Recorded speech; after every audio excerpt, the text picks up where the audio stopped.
everyone, it's Bob Perkins with aa-isp's Inside Sales Studio, bringing you another edition of the Monday Morning Sales Minute.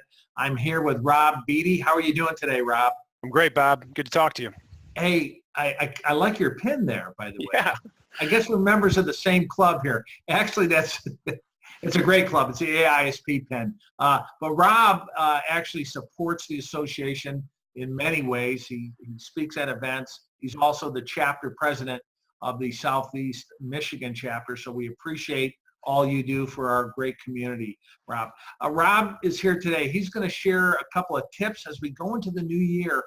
And these tips are really for everyone, but specifically today, we'd like to address them towards frontline sales reps and maybe how they can continue to develop. So Rob, yeah. All yours. Sure. Thanks, Bob. I appreciate the time. Really do love the organization. I've gotten far more from the organization than I've given to the organization. I promise you that. It is a wonderful thing. Excited for everybody who's a member of it. So yeah, we talked about what would be a good topic for people as we get into the new year. And for me, one of them is this is the time of year where people are typically gearing up, making plans. They got their new quotas. They're thinking about how am I going to go and achieve this. There's usually the I hate my comp plan moment, and then you come through and you think, all right, that's what it is. I got to figure it out. And I was thinking about one of the things that always helped me in my career was there's a lot of ABCs in sales, right? There's ABC, always be closing. If you're in a leadership role, there's ABC, always be recruiting, trying to find new people. And one thing that I've always taken as a really important piece for me is always be curious. Always be out there trying to learn new things. I'm always looking for a mental advantage if I can get it, whatever that might be. And so for me, some of the ways that manifests itself is, I ask my reps all the time, and I certainly ask my frontline leaders, what book are you currently reading? I don't even care if it's a business book or not. Are you currently reading something?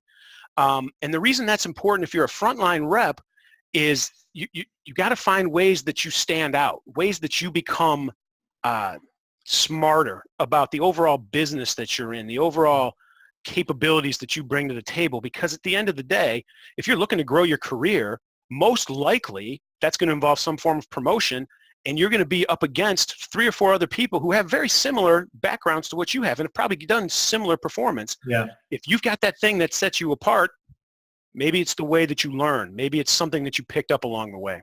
And this curious thing really transcends a lot of touch points in our career, in our sales career specifically. I mean, just the other day, I was working with someone that's been in sales for a year, and we were sharing email templates. Right. I learned a lot of things from the person that's been doing it a year. I was curious to see what their email looked like. So books, seeing how others talk on the phone. Any other areas about your own team, Rob? What are some? Sure. Well, I'll tell you a big one, Bob, that I noticed from reps, especially reps who have some seniority, is they start to get into that. Well, I already know what I'm doing. I can't learn anything new. What am I? So we'll do a training session for somebody, for our entire team, and the people who are there taking notes are often the new people. The veteran reps often will come in, and they're more like hostages. And I always try to take the approach of, hey, look, if I got to be here, and I'm going to be here for 6-8 hours, whatever it is, it's taking me away from what I really want to be doing, which is selling. I need to get something out of it.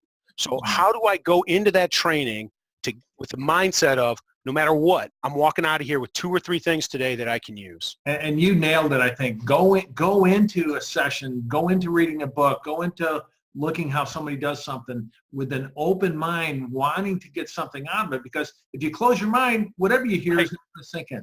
Right, exactly. Great tip. Viewers out there, yeah, it's great. It's Monday, Bob. Viewers out there, this is a great tip from Rob. Be curious, right? Give us some feedback on being curious. Let us know how this tip helped you this week. Email me back with your feedback on this tip to be curious, to learn something. Email me at bob.perkins@aa-isp.org. Rob, we're going to see you at the Leadership Summit in April. We do Absolutely. And I'm gonna ask you for something you learned about being curious between now and next April in Chicago. Can't wait, Bob. All right. Thanks, everyone. Until next time, everyone, good selling. Bye-bye.